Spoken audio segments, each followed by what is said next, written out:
Assalamualaikum warahmatullahi wabarakatuh. Saya Devara Al-Zahwa ingin menjelaskan tentang uji homogenitas dan uji normalitas. Yang pertama-tama kita akan membahas mengenai uji homogenitas. Apa sih uji homogenitas itu? Uji homogenitas adalah salah satu langkah penting dalam analisis statistik, terutama saat kita ingin membandingkan dua atau lebih kelompok data. Nah, homogenitas ini mengacu pada kesamaan varian antar kelompok.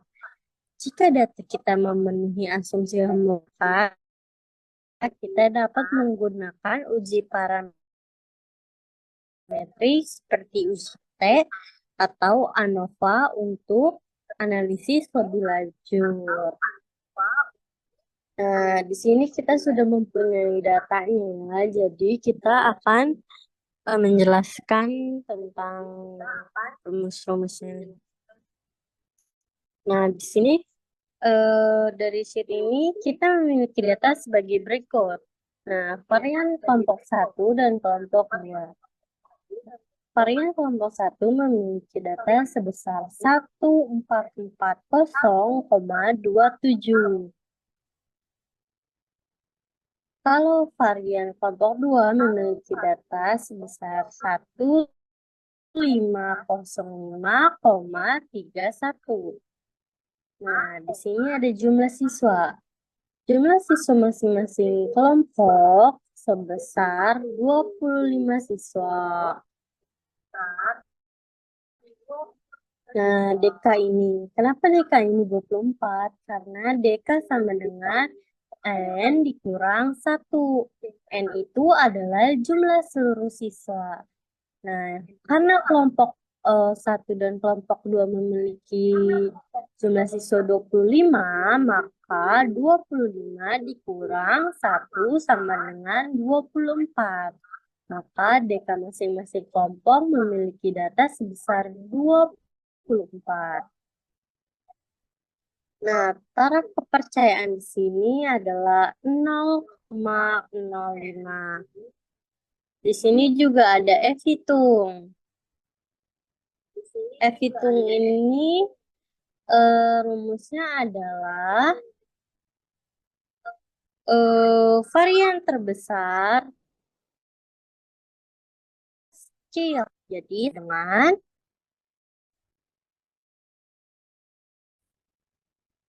sama dengan varian kelompok 2 per varian kelompok 1. Enter, maka keluar ini hasilnya. Sorry, salah kayaknya.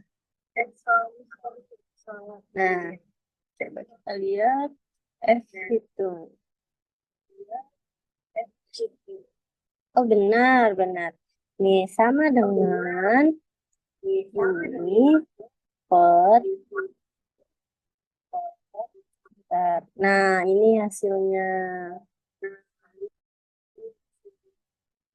F-tabel kita menggunakan rumus Venn. 0,5 titik koma varian kelompok DK ya. Fin tutup buka 0,5 titik koma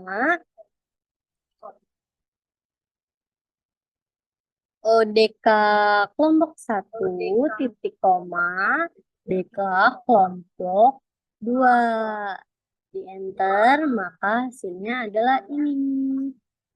Nah, di sini tertulis keterangan. Sampel berasal dari populasi yang homogen. Kenapa demikian? Karena F itu lebih kecil dari F tabel.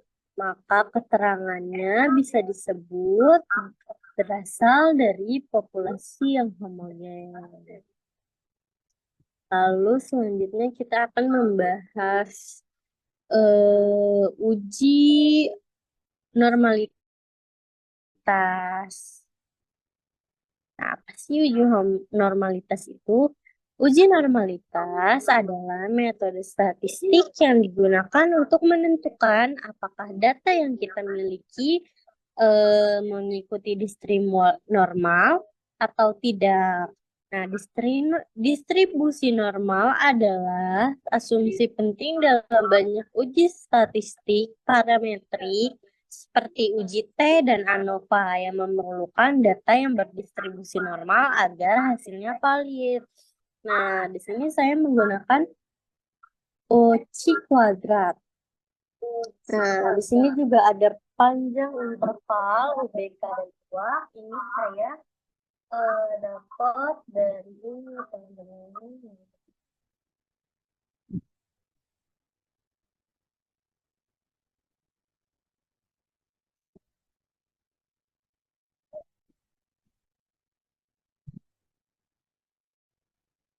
Pokoknya saya dapat dari ini frekuensi latihan saya, cuma saya lupa gimana. Jadi kita lanjut membahas aja ya. Nah, di sini ada tertulis rata-rata. Rumus rata-rata. Rata-rata itu kita bisa menggunakan average. Nih, yang ini nih. Nah, kalau simpangan baku kita bisa menggunakan STEDF. Nih, nih yang ini nih. Nah, di sini ada ini nih batas kelas bawah. Kita akan mencari batas kelas bawah terlebih dahulu.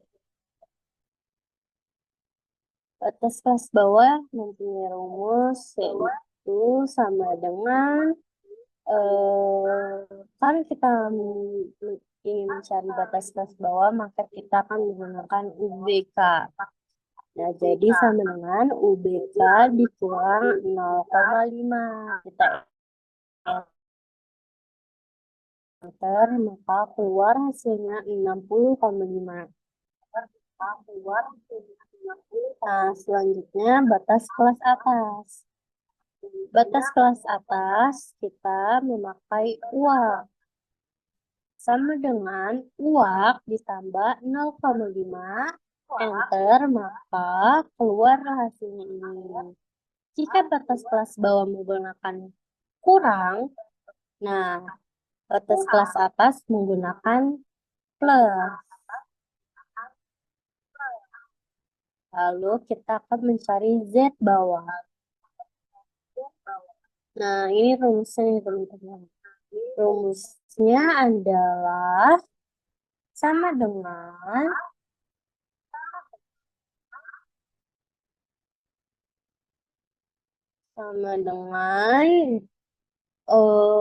batas kelas bawah dikurang rata-rata per simpangan baku. Kalau kita enter, maka akan keluar hasilnya seperti ini. Nah, jika kita mau simpan di situ, ya, kita akan tarik ke bawah, maka ini dikunci. Ini seperti ini dulu.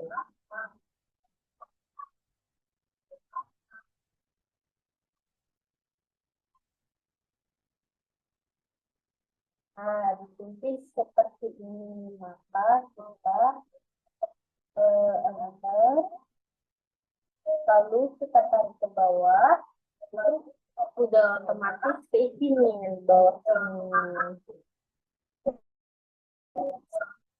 Nah, lalu kita mencari Z atas. Z atas tuh masih sama rumusnya, cuman bedanya sama dengan batas kita pakai yang atas nih, batas kelas atas dikurang rata-rata di per simpangan baku. Jika enter, maka muncul nanti hasilnya seperti ini. Nah, masih sama ya. Kalau misalkan mau ditarik, ibunya kita kunci. Lalu maka akan otomatis keisi. Nah, lalu selanjutnya kita akan mencari tabel Z. Tabel Z bawah. Tabel Z bawah menggunakan rumus NORMDIS. Ini rumusnya ada di sini. NORMDIS, tutup buka, Z bawah, tutup kurung, lalu enter. Maka hasilnya akan muncul seperti ini. Lalu kita akan mencari tabel Z atas. Nah, masih sama rumusnya NORMDIS, cuman bedanya kita menggunakan Z atas. Lalu klik enter, maka hasilnya akan seperti ini. Ini langsung ditarik ke bawah juga, itu udah otomatis isi teman-teman. Nah, lalu selanjutnya kita akan mencari proporsi. Menggunakan rumus ABS. Sama dengan ABS, tutup buka, tabel Z bawah dikurang, tabel Z atas, tutup kurung, enter. Maka hasilnya akan seperti ini. Nah, ini langsung. Nah, lalu kita mencari nilai harapan. Nah, nilai harapan ini rumusnya sama dengan proporsi yang atas dikali ini jumlah frekuensi. Di enter, maka hasilnya akan muncul seperti ini. Lalu kita mencari C kuadrat. Rumusnya ini nih, sama dengan tutup buka,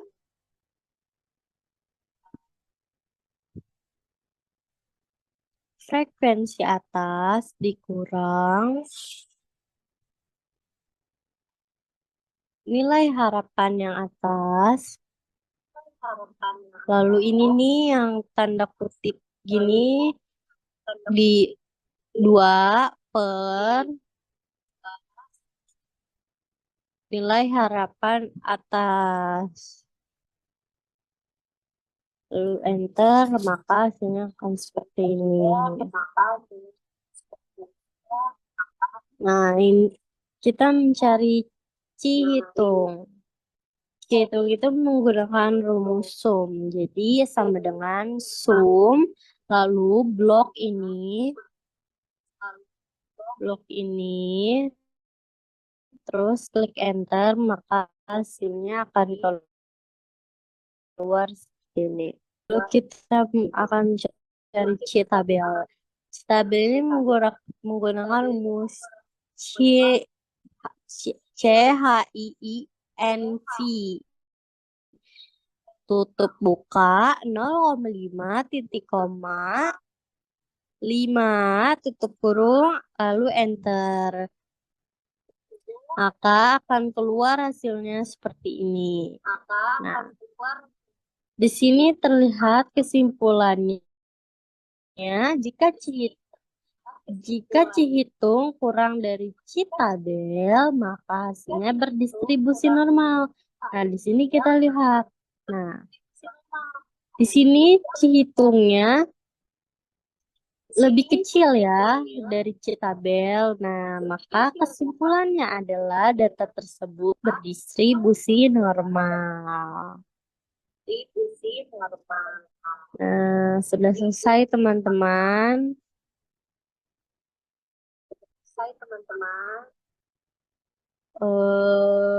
Semoga dapat dipahami.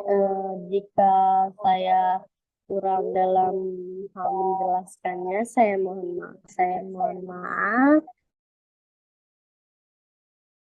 Saya pamit undur diri. Assalamualaikum warahmatullahi wabarakatuh.